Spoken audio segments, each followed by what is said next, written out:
নমস্কার বন্ধুরা, ভোজন রসিক বাঙালিতে তোমাদের সবাইকে স্বাগত জানাই। তো আজকে আমি নিয়ে চলে এসেছি ফুলকপির একটা রেসিপি। এখন তো মোটামুটি শীত শীত পড়ছে, তো এই সময় কিন্তু ফুলকপি বাজারে উঠেই গেছে। তো তাই জন্য ভাবলাম তোমাদের সাথে আজকে ফুলকপির এই কোরমার রেসিপিটা শেয়ার করি। আশা করি তোমাদের ভালো লাগবে, আর ভালো লাগলে লাইক কমেন্ট শেয়ার করো। আর যারা আমার চ্যানেলে নতুন দেখছো ভিডিওটা, তারা অবশ্যই সাবস্ক্রাইব করে দিও। তো চলো রান্নাটা শুরু করা যাক। তো চলো ফার্স্টে আমরা এখানে পেঁয়াজটাকে বেরেস্তা করে নেব।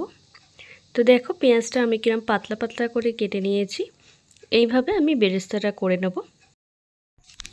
তো হাই ফ্লেমে এটা আমি গোল্ডেন ব্রাউন করে বেরেস্তা করে নিয়েছি। এবার পেঁয়াজটাকে তুলে আমি রেখে দেব। এবার এই একই তেলে আমি ফুলকপিগুলোকে ভেজে নেব। আর এখানে আমি তেলের পরিমাণ খুবই কম রেখেছি, কারণ ফুলকপিগুলো কিন্তু আমি ভাপিয়ে নিয়েছি, আর ফুলকপিতে পুরো তেল টেনে নেবে, তাই জন্য অল্প তেলে আমি এগুলোকে জাস্ট একটু ভেজে নেব।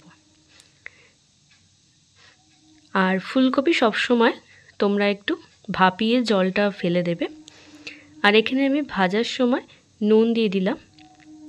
আর ফুলকপির কিন্তু জল ফেলে দিলে গ্যাসের সমস্যা হয় না, তো সব সময় আমি চেষ্টা করি ফুলকপি যখনই রান্না করি একটু ভাপিয়ে জলটা ফেলে দিই।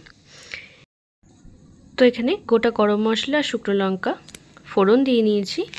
এবার এখানে দিয়ে দিয়েছি পেঁয়াজ বাটা।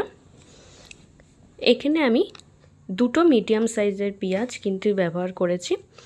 এবার পেঁয়াজটা খুব ভালোভাবে একটু ভাজা হওয়া অবধি আমরা ওয়েট করব।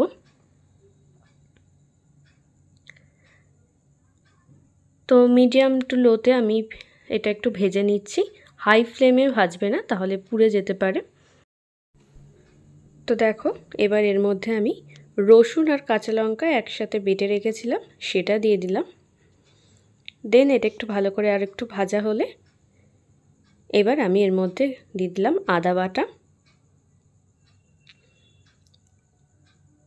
দিয়ে এবার আরেকটু এটাকে কষিয়ে নিতে হবে, যাতে এই আদা রসুন কাঁচা লঙ্কার এই কাঁচা গন্ধটা না থাকে।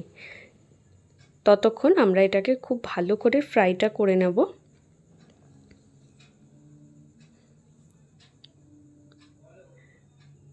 তো দেখো এটা কিন্তু ফ্রাইটা হয়েই এসছে প্রায়।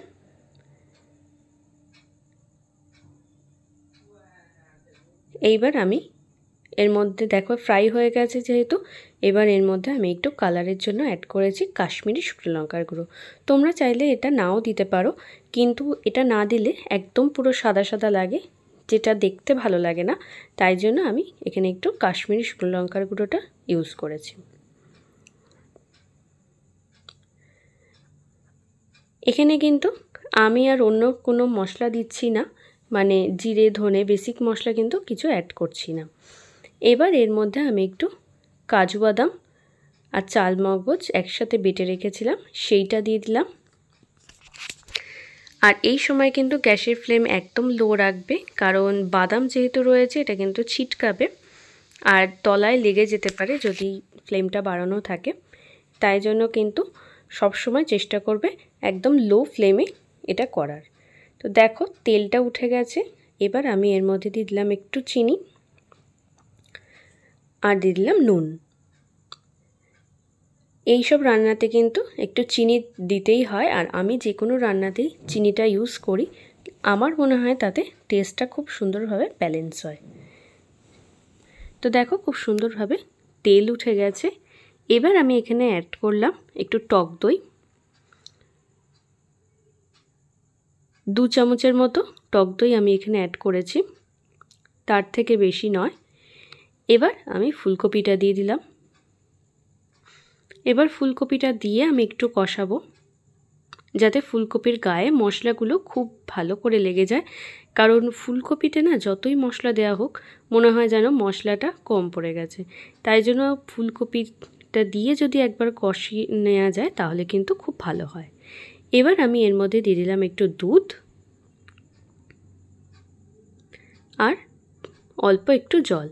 তোমরা যদি যেরকম গ্রেভি নেবে সেরকম কিন্তু জলটা অ্যাড করতে পারো। আমি যেরকম রাখবো সেই অনুযায়ী খুব সামান্য জল অ্যাড করেছি। এবার হয়েই এসছে আমার রান্না। এখানে দিয়ে দিলাম একটু ঘি আর দিয়ে দিলাম একটু গরম মশলার গুঁড়ো। তাহলেই কিন্তু আমাদের রান্না একদম ডান।